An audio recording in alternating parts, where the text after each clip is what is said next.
Epílogo. Exercitando a mudança. Vidas negras importam. Mudar essa realidade exige pensar profundamente sobre o que significa protestar em apoio a vidas negras. O Zodin Maiveala, CEO do Africa Center, chama a atenção para o fato de que, quando alguém diz Black Lives Matter, não está dizendo que outras vidas não importam. Apenas indica que a conversa vai focalizar essa situação particular, tratando de injustiças e desigualdades que os negros sofreram e sofrem ao longo dos séculos. E Veala enfatiza também a importância de compreender o significado de segurar cartazes que dizem "destruam a supremacia branca" ou "supremacia branca é um vírus", como se viu nos protestos relacionados ao assassinato de George Floyd. Esse tipo de manifestação implica visitar a história do país e as narrativas que dominaram a discussão sobre populações negras e brancas e sobre raça e racismo. Significa reconhecer que alguns dos sistemas existentes hoje foram construídos para manter negras e negros em condição de inferioridade. Significa refletir sobre o que o desmantelamento desses sistemas fará com a vida das pessoas que dele vêm se beneficiando. E os benefícios são de diferentes naturezas.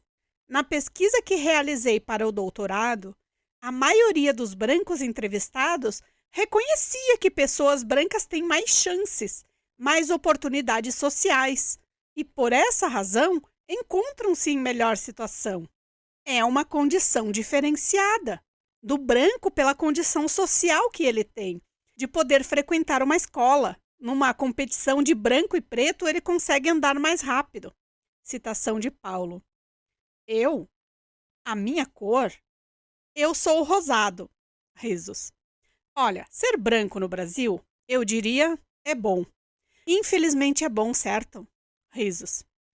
Na época da ditadura, nós assim, uns negros, outros brancos, o camarada olhou para mim e falou assim: "Você aí, você é professor, não é?"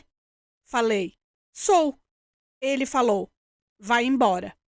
Eu, o único que estava com os panfletos, fui. Risos. Bom, isso é ser branco, aperfeiçoado, com cara de professor. Negro não podia ser professor, então é isso. Eu sempre fui elogiado por ser bonitinho quando eu era criança. Até na própria escola a professora discriminava. Eu era o único. Discriminava todos os outros. Fala de Daniel.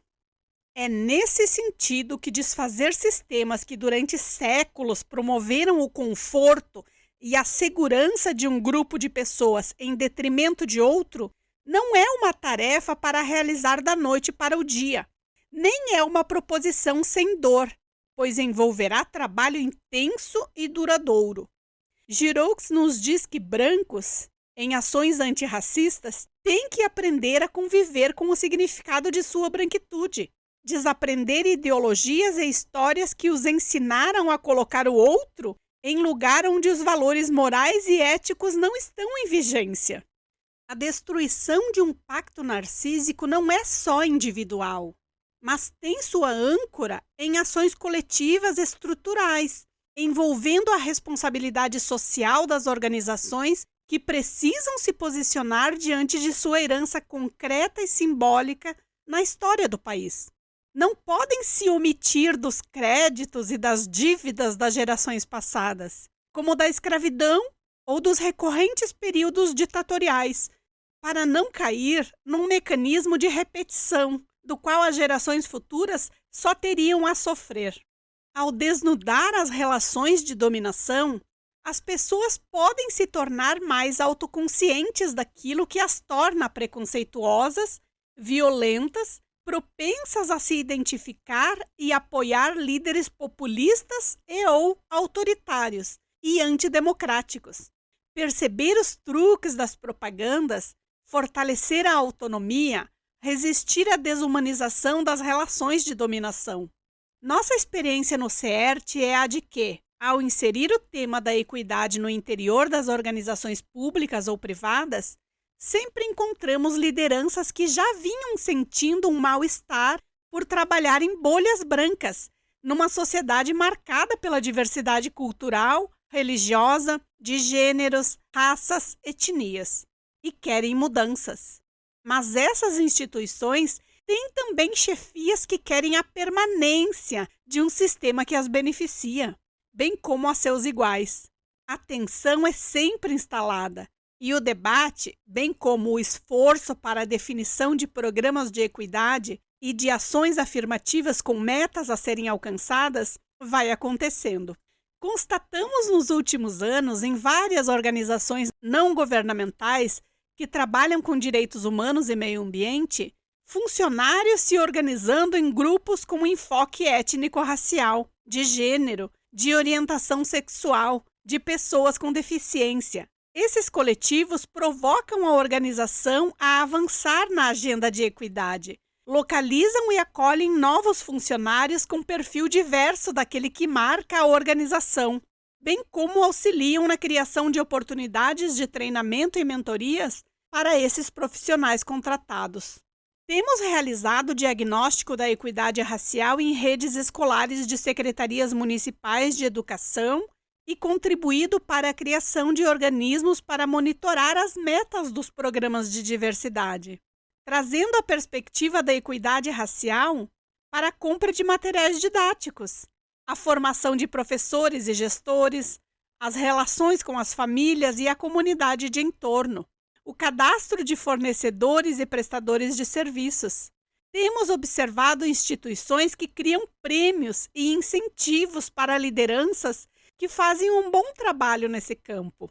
Ademais, várias organizações da sociedade civil desenvolvem programas para apoiar organizações negras que historicamente encontraram barreiras para serem fornecedoras de grandes corporações.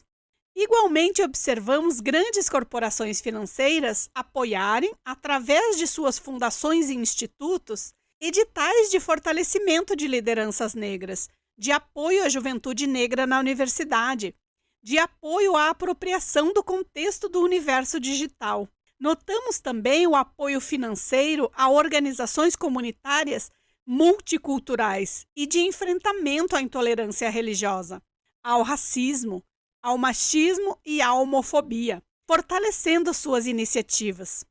Mas o cenário ainda é de iniciativas pontuais. Muitas delas, no campo da equidade, surgem a partir de situações de racismo vivenciadas na própria organização. Outras são motivadas pela pressão de investidores que vêm sendo cobrados para apoiar organizações comprometidas com a sustentabilidade socioambiental. No entanto, muitas dessas iniciativas são decorrência da pressão de movimentos sociais, sindicais ou de organizações negras, que ao longo do tempo vêm exigindo ambientes de trabalho mais plurais, justos e equitativos. Encontramos também iniciativas de desenvolvimento de websites para treinamento contínuo em equidade para engajar funcionários. Com frequência, um dos primeiros passos para trabalhar a equidade é reestruturar as áreas de comunicação para se relacionar com todos os diferentes grupos sociais. O medo e a ameaça de perder a hegemonia que caracteriza os pactos narcísicos continuam a se manifestar, tensionando os processos, mas as organizações vão aprendendo que podem aguentar. Por fim, vale ressaltar que trabalhar com equidade exige um posicionamento sistêmico. Significa reconhecer e enfrentar o racismo entranhado nas diferentes instâncias sociais, seja no interior das organizações, seja no campo em que ela atua enquanto parte de um coletivo de organizações que compõem a sociedade. Significa apoiar a construção de um estado de bem-estar social substantivo e, consequentemente, as políticas públicas, já que os principais beneficiários delas são os grupos mais vulnerabilizados e que dependem disso para acessar serviços de saúde, trabalho, educação e moradia.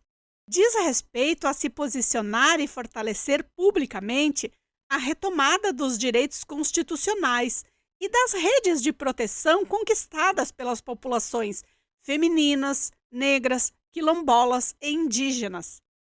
A equidade encontra-se no território da construção de organizações melhores para trabalhar, de mundos melhores para viver, de ambientes mais democráticos e justos. Isso implica reconhecer ao mesmo tempo o outro e o que somos, apreender nossos lugares recíprocos, situar os nossos papéis, identificar na estrutura de nossas organizações os elementos que fomentam a supremacia e a história que gerou ônus para uns e bônus para outros, e seguir realizando as mudanças institucionais imprescindíveis.